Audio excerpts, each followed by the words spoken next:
creo que vivimos una etapa distinta que hay que hacer conciencia de eso, ¿no? Es decir, porque para hablar de la formación docente, eh, cuando uno dice formación docente, está pensando en el futuro. O sea, siempre que uno eh, toma el tema docente, está pensando en el futuro. El docente también, aunque no sea consciente de ello, muchas veces, eh, en realidad eh, está, es decir, frente al futuro no solo de esos niños que tiene adelante o esos adolescentes con los que está trabajando, o esos jóvenes universitarios, sino del docente del futuro de la sociedad, del futuro del mundo, ¿sí? Yo creo que una cosa muy importante es que la palabra futuro, que tradicionalmente la vinculamos con el futuro personal, es decir, con el futuro del país, en la Argentina siempre se estuvo muy vinculada la idea de futuro a la de movilidad social, ¿no?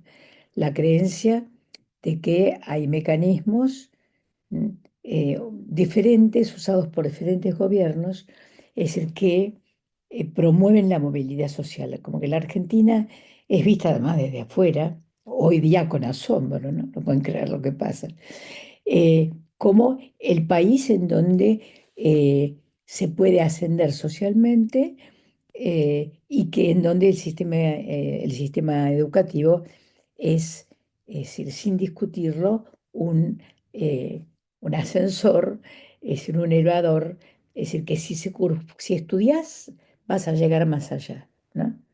Entonces, es la famosa frase, estudias o trabajas, como si fueran incompatibles, o si como claramente marcaran eh, distintos niveles sociales, ¿no? Socioeconómicos. Eh, entonces, digamos, en esta idea de, de futuro, es decir, que con el cual el docente trabaja cada vez que diga, que diga, bueno, es decir, no pierdas el tiempo, es el tiempo de estudiar, este es el tiempo de que te formes, etcétera, ¿no? Es decir, también lo que hay es idea de pasado. Es decir, creo que ahí estamos situados en un lugar muy concreto, un lugar social, temporal, histórico, del cual el poder instituido, no solo en la Argentina, sino que tiene una hegemonía mundial, al menos en Occidente, eh, digamos, la idea digamos, del absoluto presente, del presente consumista que todos conocemos, pero que todos estamos dentro de, ¿sí? Eh, ese mundo, ¿no? Que todos, ninguno de nosotros resiste a la idea del consumo, porque el consumo, digo, es un elemento constituyente de el tipo de hegemonía en la cual estamos ubicados.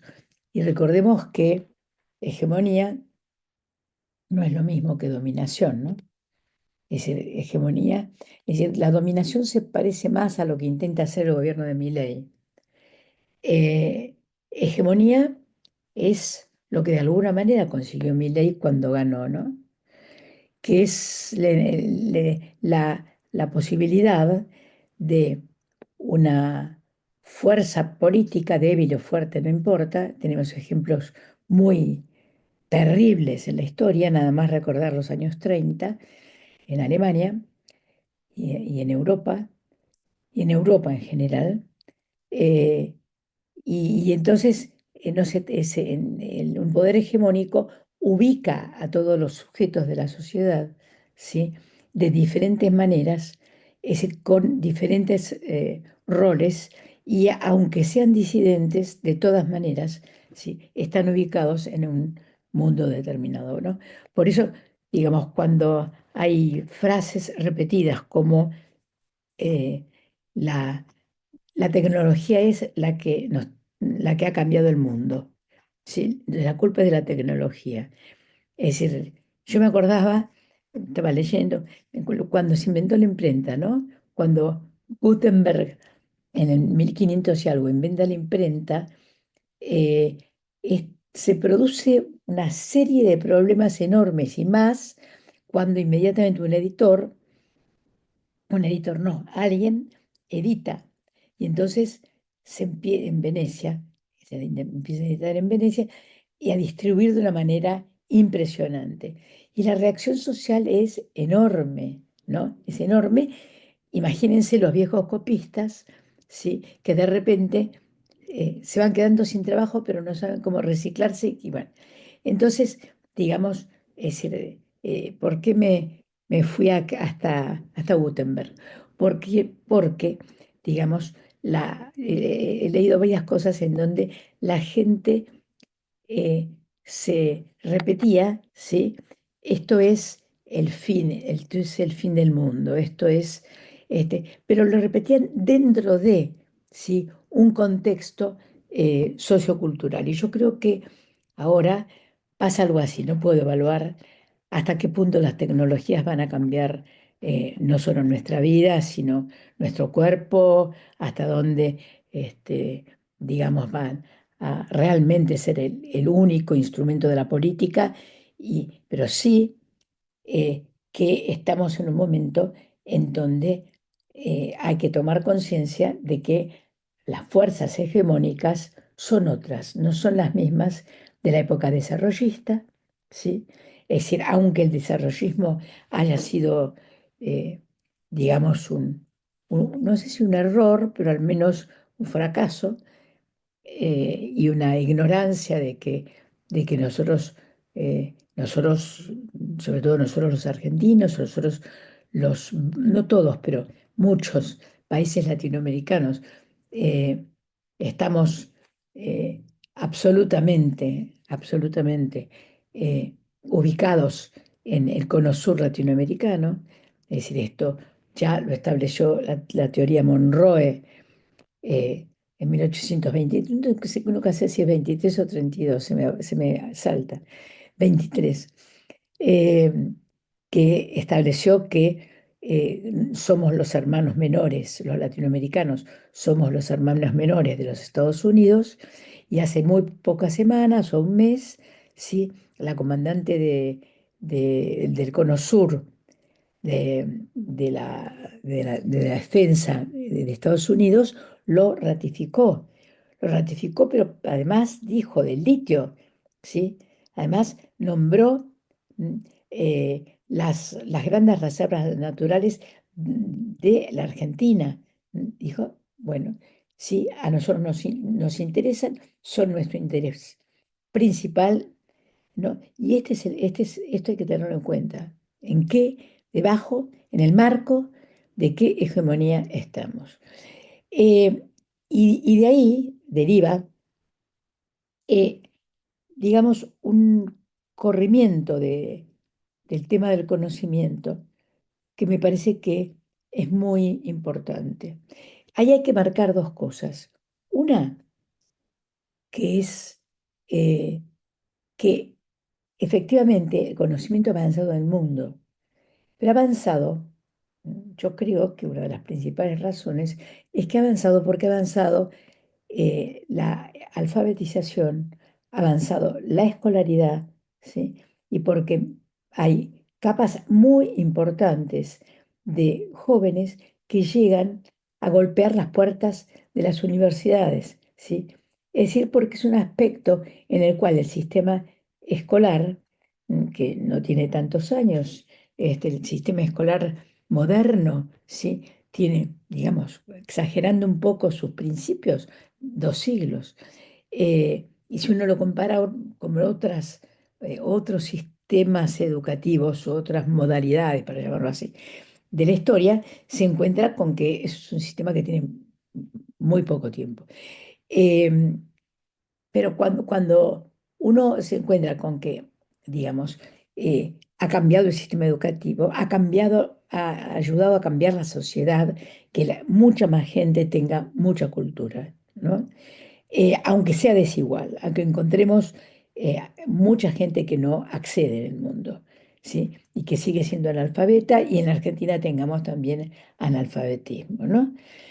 Que eso es un tema que habría que tomarlo, habría que ver la verdad del analfabetismo en la Argentina, que enarbola el gobierno de Milei, ¿sí?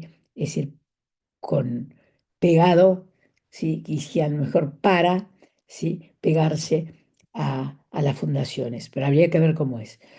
Eh, pero, digamos, a lo que voy es que ha habido muchos cambios, esos cambios corren en la cuestión del conocimiento, pero vinculado con lo que decía al principio, el tema es, ¿sí? Es decir, que el futuro es, nunca en ningún momento de la humanidad se supo el futuro. ¿M? Se creyó en futuros. ¿M? Hay un artículo de la psicoanalista Rudinesco, que, salió, una entrevista que salió en página 12 de anteayer, y va a dar una conferencia, si no lo de allá en estos días, que es la biógrafa de Freud y de Lacan, ¿no?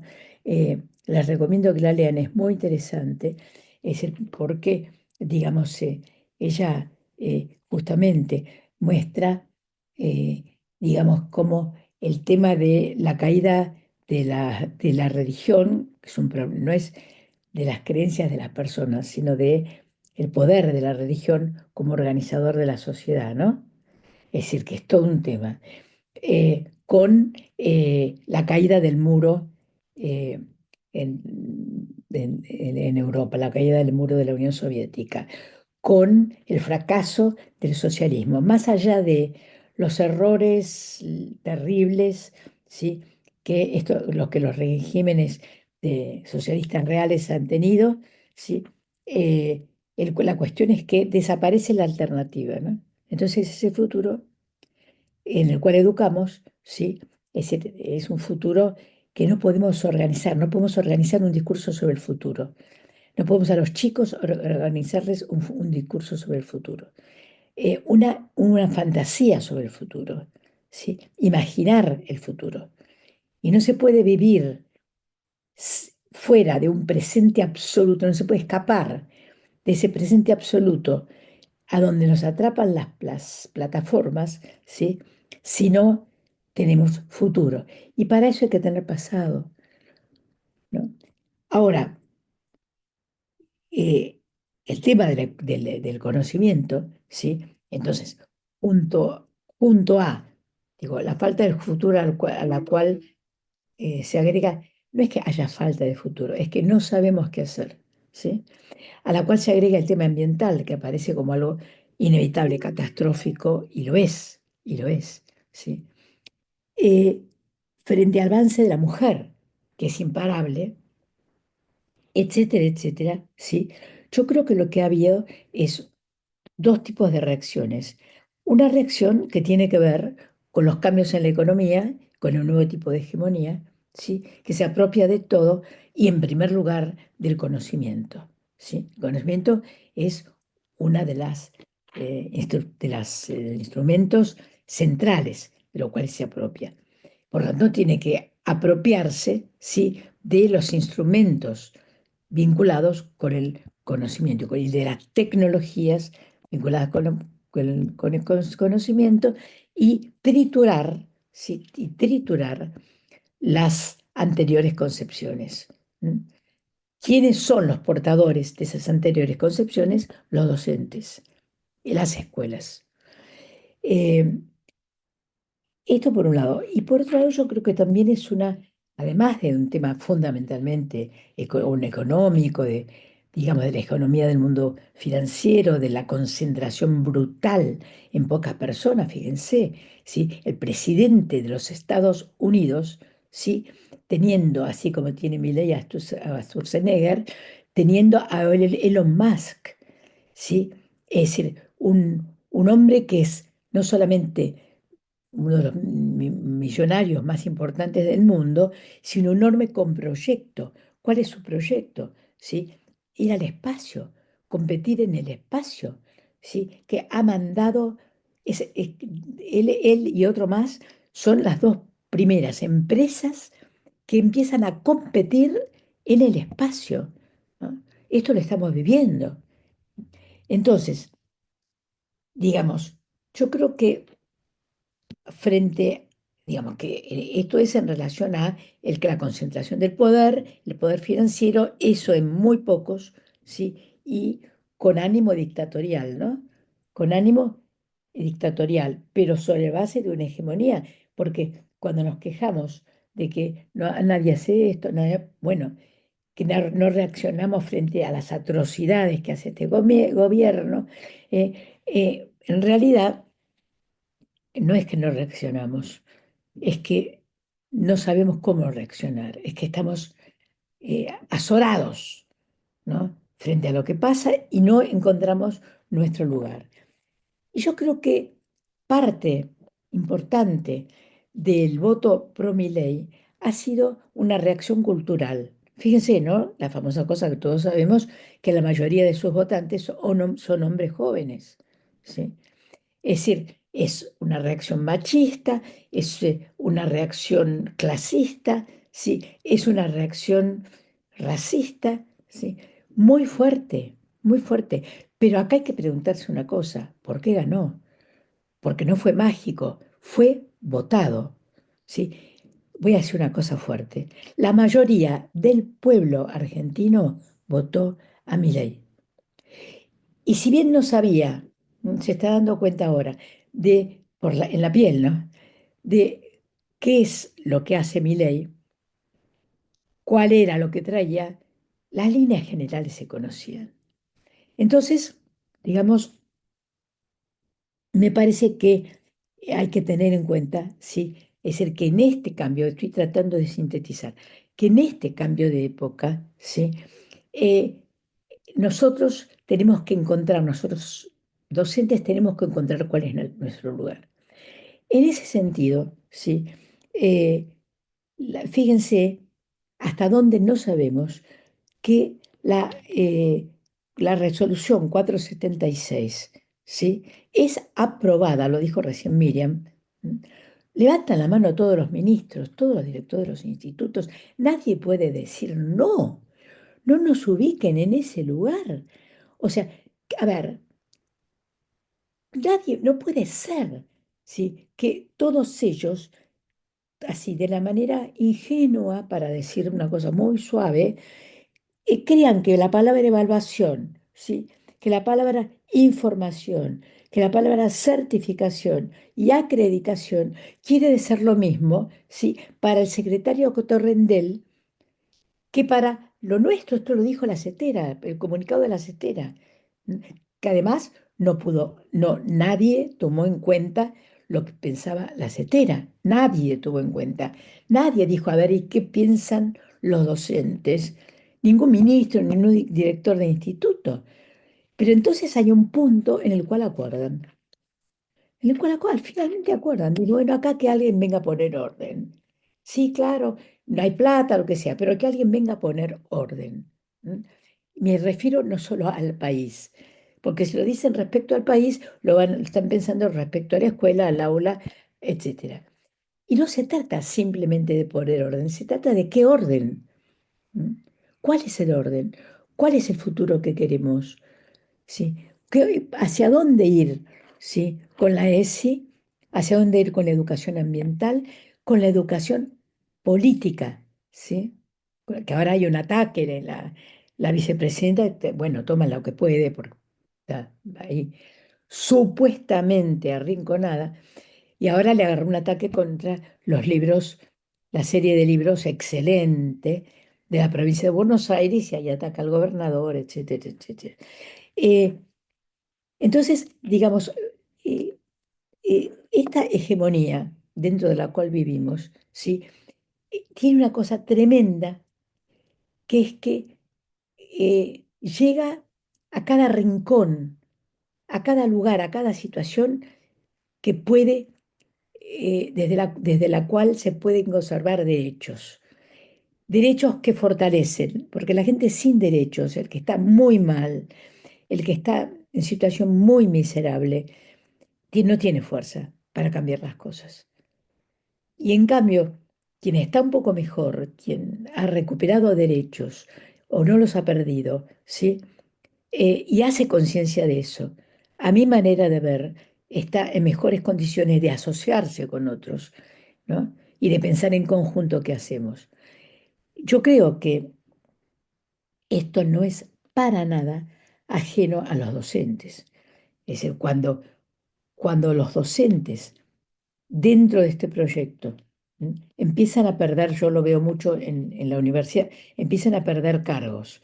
Cuando por razones que mencionó Miriam, como el enorme decrecimiento demográfico que hay que tener en cuenta, es muy impresionante. Es decir, y sobre ese decrecimiento demográfico, las políticas de homeschooling, ¿no? O sea, la idea de que el docente se transforme en realidad en un emprendedor, que arme su trabajo con un alumno por aquí, el otro alumno en la casa de los ricos, ¿sí? Es decir, que el Ministerio de Educación sea solamente un otorgador de diplomas, nada más.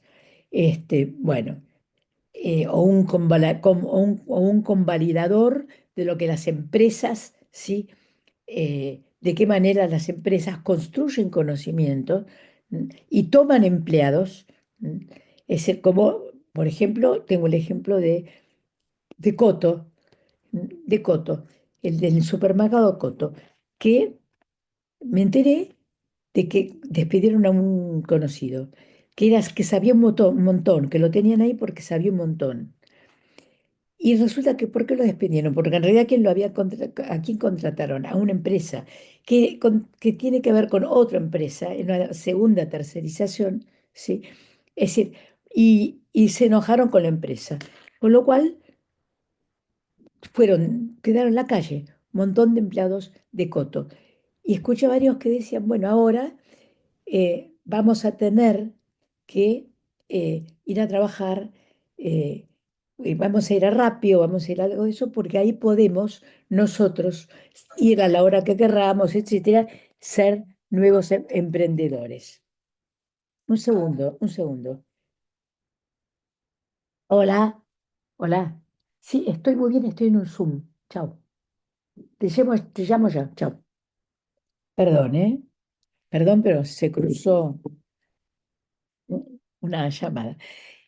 Bueno, entonces, a mí me parece que los docentes tenemos que ver, en primer lugar, que nos llevan hacia ser emprendedores. Que el ser emprendedores es una mentira, es una falsedad, que todos los docentes podemos ser emprendedores, ¿sí? Es una mentira que el homeschooling, ¿sí? pueda sustituir al sistema educativo. No, o sea, al homeschooling solamente pueden acceder los que tienen plata para pagarse su sistema educativo que se lo armen privado, que tampoco se lo van a armar. Con lo cual esto lleva a una brutal, eh, eh, digamos, pérdida de conocimiento, de cultura de la sociedad, ¿no? Bueno, tendría muchas más cosas para decir, pero quiero poner algunos títulos finales, que son, además de todo, además de todo, hay un intento, empezado por supuesto por Menem, que es el de la provincialización. Porque acuérdense que cuando fue la ley de transferencia, ¿sí? Es decir, la idea era provincializar para luego municipalizar, ¿sí? Y ahí viene el enganche con ahora el homeschooling, que es una novedad aparentemente de los últimos años, pero es una idea que viene de los fundadores del neoliberalismo, ¿no? Von Mises, Hayek, etc. Entonces, digamos, ojo con la provincialización, ¿sí? Ojo con la ceguera de las autoridades, de las instituciones, de las escuelas, de las universidades, de los institutos, ojo con la ceguera, ¿sí? Eh, Ojo con crear somos lo mismo, pero pensamos distinto, pero podemos hacer. No, acordar hay que acordar, ¿no? En el Congreso de la Nación, el Congreso es un lugar de acordar, no es un lugar de matarse, es un lugar de acordar. ¿Pero con quién? ¿Pero de qué manera? ¿Sí? Y el Consejo Federal también es un lugar de acuerdos, no es un lugar de sometimientos. Eh, y para todos los días, ¿no? Termino con esto. Para todos los días, yo creo que vale la pena que entremos a la escuela, al aula universitaria, y pensemos para qué. Pero no el para qué melancólico, ¿eh? Porque miren, la historia es muy larga, por eso me acordaba de Gutenberg, ¿sí? En donde la sociedad toda decía qué horror, y la iglesia ni les cuento. Entonces, ¿qué? Pero fueron rápidos. Inmediatamente tradujeron la Biblia y a varias lenguas. Y hicieron, bueno, el famoso cardenal Cisneros compró un montón de, de Biblias y las repartió por toda Europa. Bueno, pero entonces, no miremos el futuro melancólicamente diciendo todo se acabó. No nos atemos al presente absoluto diciendo, no hay otra, ya está, emprenderé lo que puedo. No, miremos al futuro y transmitamos a los chicos, aún con dolor, aún con dificultades, ¿sí? El ayúdennos, ayuden, piensen en su propio futuro. Bueno, muchísimas gracias.